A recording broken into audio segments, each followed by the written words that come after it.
Good afternoon. My name is Chione Flegal, and I'm the Executive Director at Housing California. We're so proud to be welcoming you today alongside U.S. Senator Alex Padilla for a roundtable discussion about housing, homelessness, and how federal resources and policies can support our collective efforts to reduce homelessness and increase access to affordable housing here in California. For nearly 50 years, Housing California has pursued state-level systems and policy changes to grow the supply of affordable homes, solve homelessness, and protect low-income renters. To accomplish this, we're really privileged to work with a statewide network of housing developers, homeless service providers, housing justice advocates, and people with firsthand experience of navigating the affordable housing and homelessness system across California. You're going to meet some of our partners today and hear their stories.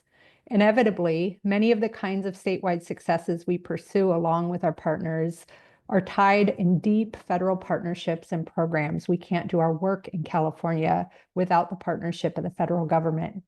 For example, here in our state, more than 30% of our budget comes from federal sources, and most of those federal dollars support critical safety net programs that protect Californians from the destabilizing forces of health and financial emergencies. They provide the framework that allows our communities to be stable and to thrive. Effective partnerships where federal, state, and local leaders are all accountable for investing at scale in solutions that work are more important now, perhaps, than ever. That's why we're here today. Before we get started, I did want to just take a minute on housekeeping to give a special thanks to the folks who made this event possible.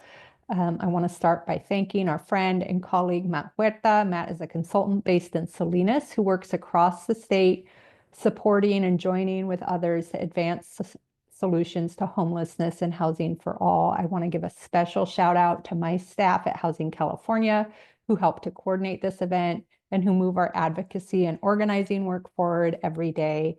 I want to thank our panelists who are partners that we have the privilege of working deeply with and who have stepped up to share the stories of their success and showcase what's possible when federal programs and investments remove barriers and create pathways for us to do the great work that's happening across California.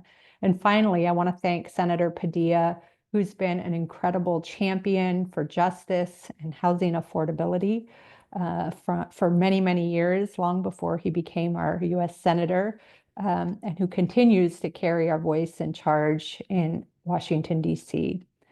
Now I want to pass it over to Senator Padilla to share a few opening remarks and to help launch our conversation. Great. Well, wonderful. Thank you for setting the stage here and for the introduction, and good afternoon, everybody. I want to begin by thanking Housing California and all the stakeholders who have joined today. I mean, it's pretty simple. If you're on this event, that means that you're committed to helping solve the housing crisis and to doing your part. And we know that it's not going to be easy, but we all know what it's possible when state and local governments and local organizations work together and we commit the resources that are necessary to provide housing options for working families across California and across the country. We know we can make progress because we have been making progress. Just one data point. Last year, the United States reached a record low in veteran homelessness, at least since we first started measuring in 2009. So we are making progress. We can measure it, and we should be proud of that. But unfortunately, that progress is being threatened. We're seeing the current administration, yes, the Trump administration, trying to lead us in the wrong direction. Now, I'm going to say a couple things here that I want to make clear is not me being political. This is just me being very factual as to what we have to confront. We have an administration that has threatened and in some cases applied reckless tariffs that have the effect of raising the cost of construction materials, which makes it harder to build more needed housing. We have seen proposals to make massive cuts to federal housing programs and services. And even though what's proposed in the budget isn't final yet, and I'm sure we'll talk about that during the course of today's events, there have been efforts by the administration in recent months to either freeze funding, try to claw back funding, to freeze hiring, and even dismiss a lot of federal workers that we depend on to keep the federal programs moving when it comes to housing. And finally, we've heard of threats to close regional HUD offices, including in California. So we know how much we rely on that regional HUD leadership to advance some of these programs and specific projects that help us address the housing challenges that we have. And so we have to be aware of the threats, continue to strategize and push back on the threats. But I guess one of the big takeaways from those observations is the last thing that we should be doing is to be taking away resources, staff, and programs that so many of us rely on to make progress when it comes to offering more housing options to our constituents. So please count on me to continue to keep an eye out and to speak up when there are threats to housing services and resources that so many Californians rely on. And I also want to be very clear that it's one thing to be against the cuts and against the proposals that we think would actually be harmful. We know that to be effective in the long term, we also have to be proactive in some of the positive proposals and actions that we need to increase the housing supply in California and throughout the country. That's why just last month, I reintroduced my Housing for All Act, a bill that calls for historic federal investments in the housing programs that we need, and to scale up a lot of the creative solutions that cities and states have already deployed throughout the state and throughout the country. And at the same time, I am continuing to work across the aisle to improve housing for disaster victims, for example, and to help reduce rural homelessness, and to allow more disabled veterans to access the HUD VASH program. And I'm hopeful by some of the openness and response I've been getting from some of my Republican colleagues. And I know as well as you do that there are real, scalable, creative housing solutions that are out there. We just need to get the resources to deploy them and to scale them up. So today, I'd like to contribute some to the conversation, but I'm also eager to listen from all of you about what your experiences have been, what your successes have been, what your creative solutions are that we should all be rallying around. So as I hear from the other speakers, hoping to hear some of your success stories, some of the challenges that you've encountered that we can work together to overcome and to improve our programs. And it makes me a more effective advocate on your behalf when I can take those practical experiences to my colleagues here in Washington as part of our deliberations, part of our debate, and part of our actions. Lastly, before I wrap my initial remarks, I do want to make a few comments in Spanish for the Spanish language press that is participating today. Muy buenas tardes y gracias por acompañarnos en este evento virtual. Les quiero agradecer a los líderes de Housing California y a los líderes de todas las organizaciones participando hoy que están comprometidos a ayudarnos a asegurar que hay suficientes viviendas acosteables para californianos y en todas áreas del país. Para los líderes y organizaciones participando hoy, sabemos que tenemos su compromiso en encontrar soluciones para la crisis de vivienda que estamos viendo en muchas regiones del país. Sabemos que no será fácil, pero también sabemos que lo que es posible cuando trabajamos juntos, cuando nos unimos líderes del gobierno federal, estatal y local, junto con líderes en la industria y con las organizaciones no lucrativas, para asegurar que tenemos los recursos necesarios para proveer las viviendas necesitadas en cada comunidad. Sabemos que es posible porque el año pasado, por ejemplo, la falta de hogar entre veteranos alcanzó un mínimo histórico, un nivel más bajo desde que comenzamos a colectar estos datos. Así es que es una medida, por ejemplo, del éxito que debemos de celebrar. Pero lamentablemente vemos amenazas a los recursos de los programas tan necesitados en California y en otras áreas del país. Quiero ofrecer unas observaciones de la administración que no son políticas, pero son la verdad de lo que estamos viendo. Esta administración, bajo Donald Trump, está aplicando aranceles que aumentarán el costo de los materiales de construcción, haciéndolo más difícil y más costoso construir nuevas viviendas costeables en California, en el país.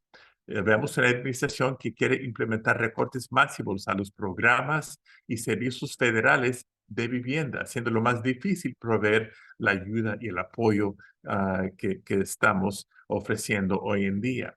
Y vemos una administración que propone el cierre de oficinas regionales de HUD, el Departamento de Viviendas Federales. Es lo último que debemos de hacer en este momento. Necesitamos más apoyo y más recursos, no menos. Por eso quiero que sepan que pueden seguir contando conmigo. Cuando veo estas amenazas, voy a estar opuesto, llamar la atención lo mejor posible, pero también reconozco que no es suficiente estar opuesto a las propuestas de la administración, pero también debemos de ofrecer nuestra visión, nuestras ideas, nuestras soluciones a la crisis de viviendas en el país.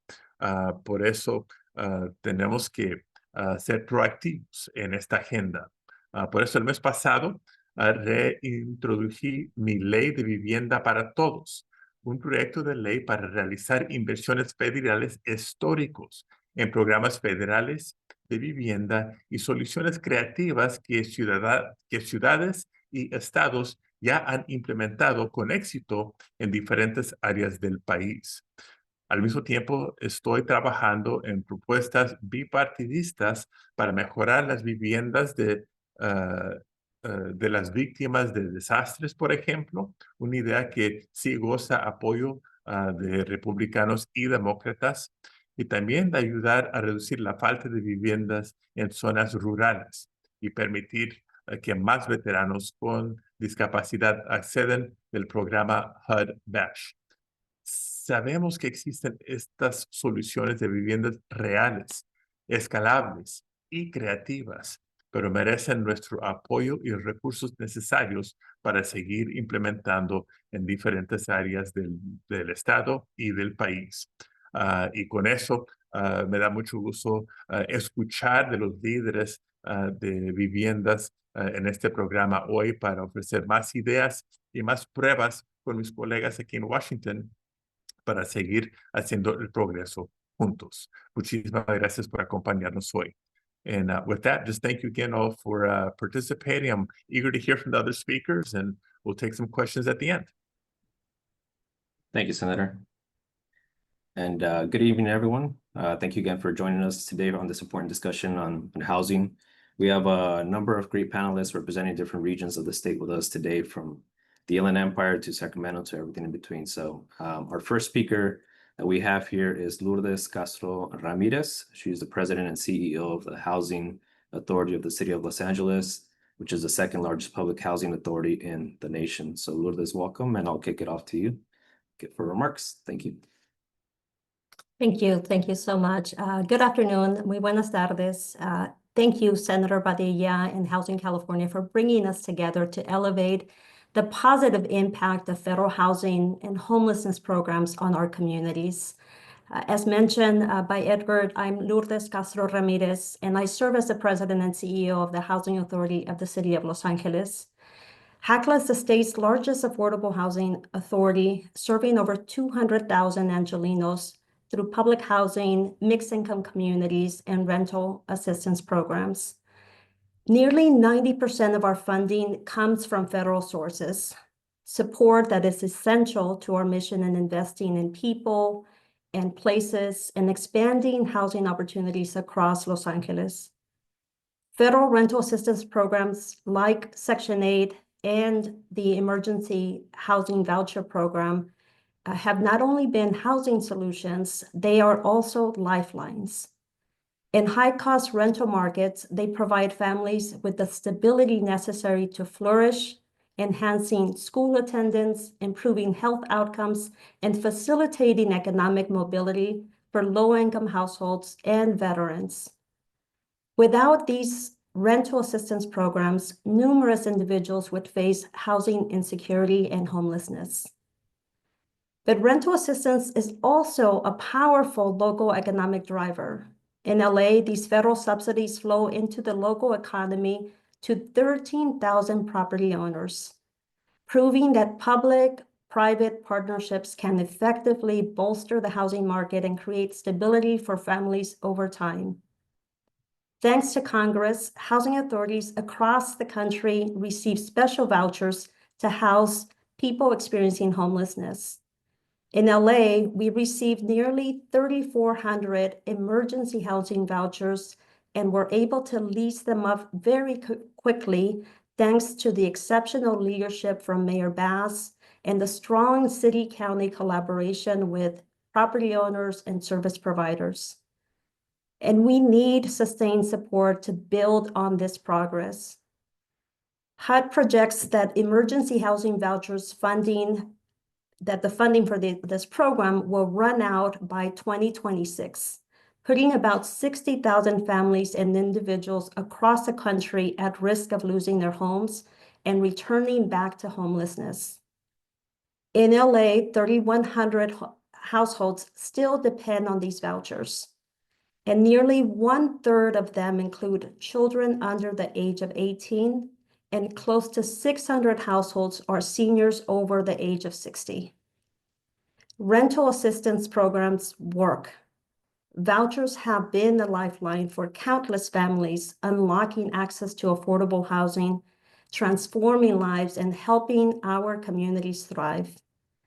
As we work to increase housing production, we must also protect and expand rental assistance.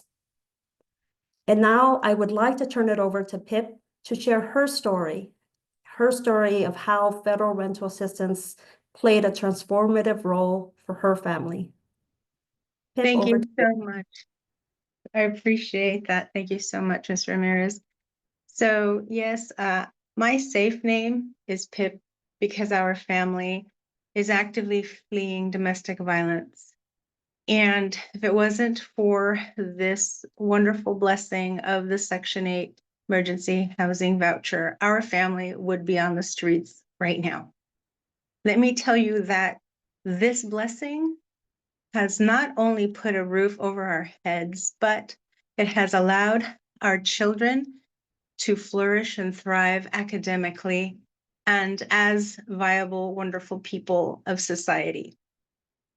The situation happened when our children were young and they were forced to attend courts. They were subpoenaed to testify against the abusive individual, and we were homeless on more than 2 occasions. When we were blessed with the emergency housing voucher, our children were then able to focus on their education so that one has now graduated from a 4-year university and is now giving back to the community, working at a 501c. And the youngest is now attending college and will complete in another 2 years, also wanting to do something to give back to the community.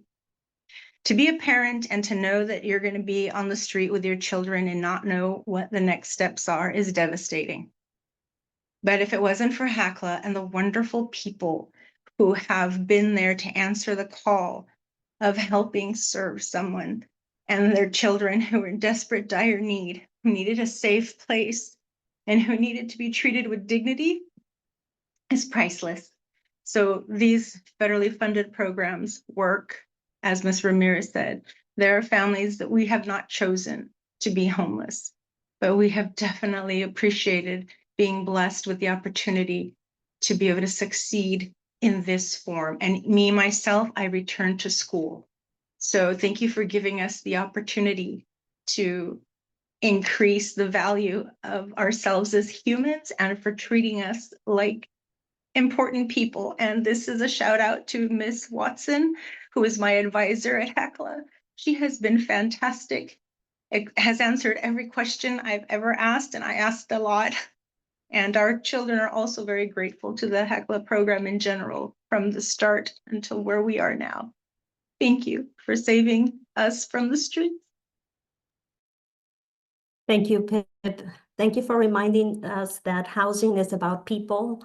Thank you for sharing your story. And now back over to you, Edgar. Thanks, Lourdes, and thanks again, Pip, for sharing your story. Our next speaker is Tom Collishaw. Tom is the president and CEO of Self-Help Enterprises, a multifaceted nonprofit housing community development organization serving the San Joaquin Valley since 1965. So thanks for joining us, Tom, and I'll hand it over to you. Thank you, Edgar, and thank you, Senator, for this important conversation. I want to tell you a little bit about Esmeralda Melicio Lopez. She's about to get the keys to a home that she built along with her neighbors from the ground up through our mutual self-help housing program in Fresno. Self-Help Enterprises has been doing this program successfully for 60 years now, and it's been a big part of how we've been able to help people change their lives here in the Central Valley. The way the program works is we get groups of families together that provide their down payment through labor, and it's a significant labor program where they put into typically 1,500 hours per family. And the way the program works is we start 10 or 11 families. They all start the same day on those 10 or 11 houses, and nobody moves in until all 10 or 11 are done. So it's that shared labor and collaboration that really makes a difference and makes it a unique program.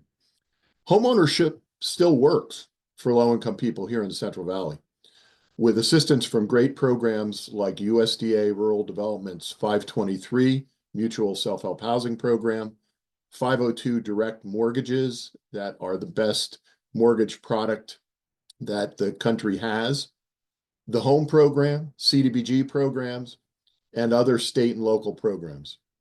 The partnership with the city of Fresno on Esmeralda's home was critical, as they invested $1.4 million for 22 self-help homes in gap financing, soft secondary financing loans.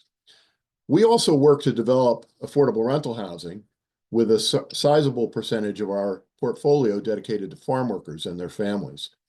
And importantly, we have built a robust assistance program in working with disadvantaged rural communities with assistance for them to create or restore access to clean water and sanitary sewer systems that are so essential to being able to develop housing opportunities or preserve housing opportunities.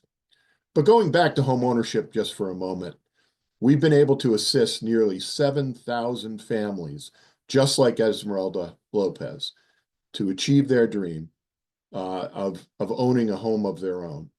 It's really the American dream, still is. And while affordable housing opportunities writ large are needed across the board, we have found that homeownership is the one opportunity that succeeds in breaking cycles of generational poverty, and as such needs to remain part of our commitment to housing our most vulnerable populations. When I met Esmeralda, she talked about the years that she watched homeownership opportunities just slip through her fingers because she didn't have the down payment or the costs were going up to a large degree. And this was a key to making that work for her. And to quote her to end, she said, "We didn't just build a house, we built a community and a future." Thank you. Thanks, Tom. Appreciate it. Up next, we would now like to welcome Heather Hood, who's a Vice President and Northern California Market Leader for Enterprise Community Partners. At Enterprise, Heather directs program work for Northern California to ensure residents live in quality homes that are both affordable and connected to opportunity. So welcome, Heather. Thank you, Edgar. Good afternoon, everyone, and thank you, Senator Padilla, for your leadership and stamina. I'll tell you a little bit about Enterprise to give you a sense of how we work and where we work and what we're doing and how it's felt here in California. Enterprise is a national nonprofit that exists to make a good home possible for the millions of families without. We support the community development organizations on the ground, like Self-Help, to aggregate and invest capital for impact, advance affordable housing policy at every level of government, and even build and manage communities ourselves in some places. And just to give you a sense of scale, since 1982, we have invested over 81 billion and created 1 million homes across all 50 states. So we have a strong presence in California, and some of our work here includes, for example, in the Bay Area, we conceived of and have shepherded the creation of the Bay Area Housing Finance Agency, or Authority, excuse me. We call it BAFA affectionately. We're working with BAFA and many partners to position the region to secure catalytic investments that will sustain the work into the future. And another example of our work is throughout the state, my team has led technical assistance to work in every county, and actually here in the Bay Area, in almost every city, for the state's Affordable Housing and Sustainable Communities program. That's focusing on getting affordable housing near high quality public transportation. In the past 8 years, that's been about $4 billion to advance that work. So I just want to start with a sense of what we'd love to see at the federal level. But first, I think it's important when we talk about housing to center it on people like Pip and Esmeralda. There are so many more people with a variety of struggles and so many things that need to be tailored. To think of thriving neighborhoods, we think of them as not just the unit, but places where ferry drivers, artists, waiters, teachers, and doctors can all live in proximity to one another, where children can have the chance to move back to live near their families and to raise children in proximity to their grandparents. So this is not just for a little bit of time, it's about generations. And this kind of community is not only possible with diversity of housing, not just affordable housing, but all types of densities, renters and homeowners. So with that, I just want to give you a sense of the proportion of what's needed in the Bay Area. Our Bay Area Pipeline report from 2024 took a real close look at the number of new homes that were needed and the kind of sources of funding needed. These are homes that are stalled in the construction pipeline. They're entitled, they're ready to go, but for having resources. So there are 433 affordable housing developments in the pre-development, what we call purgatory. That's over 40,000 homes that are ready to go if there were resources for them, public resources. So I'll highlight a few policies, federal policies and resources that could enable and unlock those for Bay Area families. And the first is the Low-Income Housing Tax Credit Program, otherwise known as LIHTC. The LIHTC program is the nation's most successful financing tool for building and preserving affordable rental homes. And Enterprise has seen that impact all across the country, including in California. Here, just some statistics. In California, through just a couple of years ago, the program had developed or preserved just under 500,000 homes, serving 1 million low-income households, and supported 730,000 jobs a year. It's also leveraging resources. So these are homes that didn't just depend on the public resource or the LIHTC. I'll give you an example here in San Francisco, where I'm sitting right now. A LIHTC project that led to significant permanent affordable housing is called Sunnydale, here in San Francisco, led by and built by Mercy Housing and Related California. This was a former dilapidated public housing project. At full build out, this new Sunnydale community will consist of 1,700 mixed income homes with education centers, health centers, small businesses, retail, and more. And I bring it up because it's a shining example of a public-private partnership that leveraged those public resources for additional dollars, thanks to the US LIHTC program. And it's a scalable program. So supporting it now, most recently, as I'm sure, Senator, you know, affordable housing interests and senators have reintroduced the Affordable Housing Credit Improvement Act in 2025. And there's an identical version of this bill now in the House that was reintroduced. This bipartisan act would restore the now expired 12.5 expansion of the 9% housing tax credit and lower the current 50% bond. And that would unlock a significant amount of money that could be felt immediately here in California. So the next one I'll just highlight, and I realize we don't have a lot of time, is Section 4. And there's already a small victory story there. I'd love to see it protected so it doesn't take so much energy to fight for it in the future. This is a program since 1993 that has been very successful. It provides capacity building grants that go directly to communities to help build and preserve affordable homes. It's shown stark success. Just to give you a sense, for every dollar the US HUD invests and shares with a group like Enterprise and we pass through, it leverages $95 in funding and resources for local communities. So in the past 10 years in California, we've deployed Section 4 grants to over 700 organizations, and it's created over almost 4,500 homes. So this is a pretty significant program. It helps organizations like Self-Help and many others. And I have the good news to say that while our HUD contract was previously canceled by the administration this past winter, just last month, we were able to gather 1,500 signatures. And now with the bipartisan support, we can share the news that this appeal reinstated the critical funding that Section 4 provides. So it's these kind of solutions that can address the persistent housing crisis felt here in the Bay Area. Thank you. Thank you. Next, we invite Tamera Kohler to join us. Tamera is the Regional Task Force on Homelessness CEO in San Diego and is recognized as a subject matter on homelessness systems, data, and strategic planning. She's also nationally known for effective work in San Diego, Seattle, the state of Utah in addressing homelessness. So thank you for joining us, Tamera. I'll hand it over to you.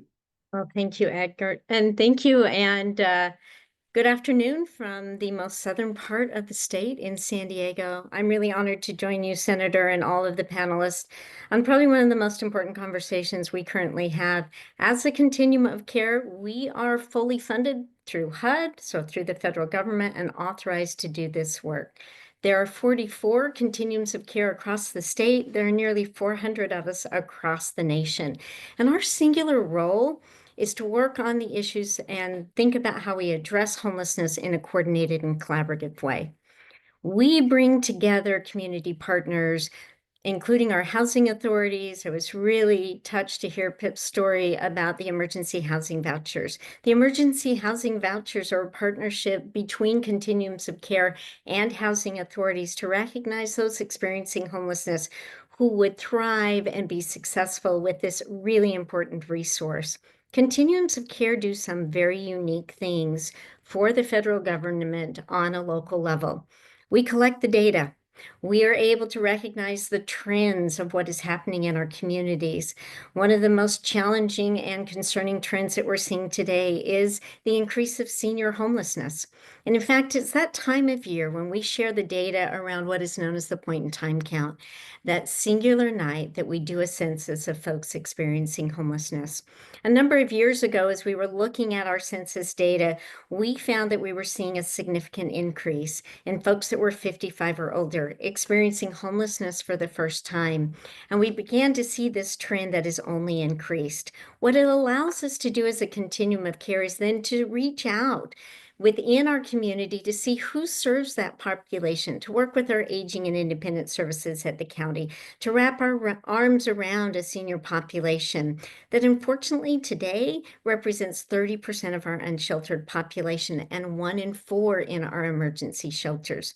If we didn't collect the data, coordinate around what we're seeing the trends are, and be able to report that both locally and on a state level and federally, we would be blind to what the needs are and what is coming. The data we collect is critical to be able to not only coordinate our funding, but to also coordinate against multiple levels of funding and support. One of the important pieces that we do is focus on those vulnerable populations, our young adults that are exiting foster care, others transitioning who need a little bit of assistance. The DV population is important. We work on this system of care. So coordinating multiple funding sources, including philanthropic, to really address the needs.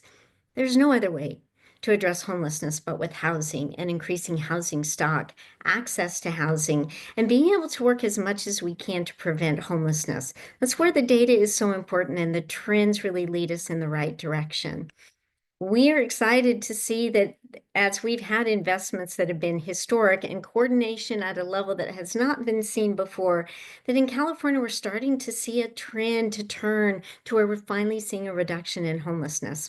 As the senator mentioned, we lead with veteran homelessness seeing significant reductions. But I think when you will see point in time counts come out across the state and nationally, you'll start to see some reductions in the numbers that are experiencing homelessness. That is why it's so important to double down on what we know is working. We need the funding coming to our housing authorities. We coordinate with the affordable housing development to make sure that they're serving and preparing for the right populations. We lead a system approach, which is locally informed, state funded, and federally funded. We lean into how we might be able to keep people in housing and help them stabilize, connecting them to employment or other really important supportive services. There's no other conversation today in any community that isn't anchored in housing and the fear that others will experience homelessness. And it's why these conversations are so critical. It's why the federal funding coming to our communities on a local level, coordinated across all of the incredible panelists that we've heard from today, culminate in a experience that Pip shared. That if anyone experiences a crisis, they have something to connect to in their community, that they have housing resources at the ready, that they have support that's wrapped around them to meet their needs, and that we're really able to lean into stability and strengthening the housing stock to reduce that trauma and that stress across all populations for all people in California, so that our communities thrive and that we're able to address the needs today to be able to have a California that we want for tomorrow. Thank you, Edgar. Thank you, Tim. I appreciate it. And finally, we'd like to invite Chione Flegal, the Executive Director of Housing California, just back to share some of the work that's happening at the statewide level and to close out our panel before we move on to the questions. But Chione. Thank you, Edgar. And thank you to all of today's speakers for grounding this conversation in what's possible when communities are resourced, trusted, and supported by government at every level. As I mentioned at the top, Housing California is a statewide advocacy organization working towards system-level change to address California's housing and homelessness crisis. Over the past 9 months, we've been working to update what we call Roadmap Home, which is our bold policy roadmap to create the future we want for California by building 1 million new affordable homes, protecting 1 million low-income renter households, solving homelessness, and addressing the deep racial and economic inequities that are built into our housing system. What we've heard as we've traveled around the state talking to our partners is that we can't do it alone. No matter who we talk to, where we talk to folks, what we hear is that we need deeper capacity and leadership across the full continuum of governance functions at all levels of government, from how we finance housing to how it's regulated to how people access the services that allow them to stay housed. The solutions we're working towards, the things people have talked about today, don't happen in a vacuum. They're only possible with leadership, partnership, accountability, and a shared commitment at the local, state, and federal level to ensuring that every person in this country has access to that most basic human need, a home. We've already seen what's possible when that partnership exists. As Heather shared, we have used our low-income housing tax credit program to support the development of over 500,000 affordable homes in California. Right now, at Housing California, we're working with members of the state legislature and many of the partners on this call to advance a $10 billion housing bond through the legislature so that it will be on the 2026 ballot as a way to open the door for affordable housing projects in the pipeline and move forward with new housing investments. But the success of that bond and what we're able to do with it will in part depend on the partnership of the federal government, our LIHTC program, our housing choice vouchers. Those are really important tools to make sure that our state money can go further. Today, federal housing programs support nearly 1 million people in California, offering stability and opportunity to the families who need it most. But we know that the need still far outweighs the reach of our programs. For every household that receives a housing choice voucher in California, 3 more are left waiting, sometimes for years. We work with a group of residents who have benefited from affordable housing programs in the Residents United Network. And they share stories of being on wait lists for 10 to 15 years before they're able to secure dignified housing. This is a reflection of the reality that there simply aren't enough resources, vouchers, affordable homes available, and that we have more to do to support the people who really need us. Alongside our run leaders, we're working on winning reforms that would help address these barriers, but we need our federal government partners to meet us in the effort. It's also important to say this before we close. What used to be considered a California-specific housing crisis is now national. For decades, federal investments in housing have declined while the need has grown. We are now at a turning point where we have a choice. We can retreat and let this crisis continue to grow, or we can meet the moment with bold investments in our collective future. If we choose to invest at the scale the moment demands, we can make sure families aren't waiting 10 years for a safe place to live. We can make sure farm workers, teachers, nurses, our grocery store workers aren't living in their car even as they're working full time, that parents don't have to choose between rent, groceries, or safety. As we've heard today, we already have the tools and the models to get this work done. Now we need the political will to fully fund and scale the solutions that are working. Housing isn't just about buildings, it's about dignity, health, stability, and the ability to plan for your future. We imagine a California and a country where our success is measured by the well-being of our communities, and that begins with a safe, stable, affordable place to call home. I want to thank Senator Padilla again for creating a space to share these stories this afternoon, and to everyone here who continues to move this work forward. I'm going to pass it back over to Senator Padilla's team to take some questions.